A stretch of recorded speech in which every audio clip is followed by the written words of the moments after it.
O another food trip na naman. Tingnan mo naman yan rice. Tapos makakakita ka ng best food. Dayan, pork bistek tsaka shrimp na nakalimutan ko. Tawag dyan sinigang na shrimp. Yan ang ulam natin ngayon kasi niluto ko yan. Parehas. Nauna ko nalutuin yung shrimp. Tapos ito yung pangalawa, pork bistek. Ngayon niluluto. Ngayon share muna tayo ng mga pinagbibili natin sa SNR, Lemonada, Moringa, lahat yan para sa asawa ko, yung 5. Kasi iniinom niya yan madalas Yan lagi niyang madalas inumin kasi healthy talaga yan. Gusto ko kasi talaga, ma-healthy lang siya, yun lang. Maging healthy lang siya, hindi yung puro frap sa Starbucks. Lagi na lang kasi kami nag-Starbucks tapos di na ako natutuwa kasi laging yun yung iniinom namin. Minsan nga yung anak namin doon na rin nainom ng gatas, di ko na maintindihan paano nangyari yun. Ngayon, ito yung dahilan, ito yung magiging solusyon para gumana siya maigi. Ito pampano yan.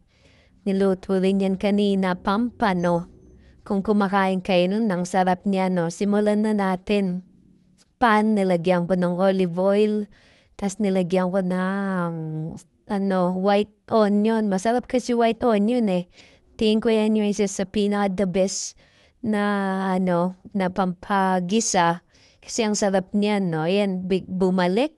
Nauna yung onion bago apoy. Tapos pinakita pa yung extra virgin olive oil. Ganyan talaga. Dapat healthy. Tapos yan, pinakita ko na yung sinigang na shrimp. Sarap, diba? Yan yung una ko niluto. Pangalawa na yung pork bistek kasi yung asawa ko hindi nakain seafood, ako lang yan. Tapos yung anak ko, tapos yung pork bistek para lang yun sa kanya, para healthy siya kasi. Dalawa pa nga ulam namin ngayon, diba kasi hindi siya nakain ng seafood So, nagluto pa ako pork bistek. Ayan, nakita mo kung makain ako ng sinigang na shrimp with root. Tapos kung ano-ano pa ginagawa ko. Diba, hindi naman pwedeng hindi ko gawin yung isa. Kailangan ko gawin yung isa. Tapos after nun, may kailangan pa akong gawin. So, tuloy-tuloy lang yung gagawin. Bawal mabakante. Kasi pag nabakante ka, mag-isip-isip ka na may mali na sa ginagawa mo. Nababakante ka na Dapat wala ang bakante.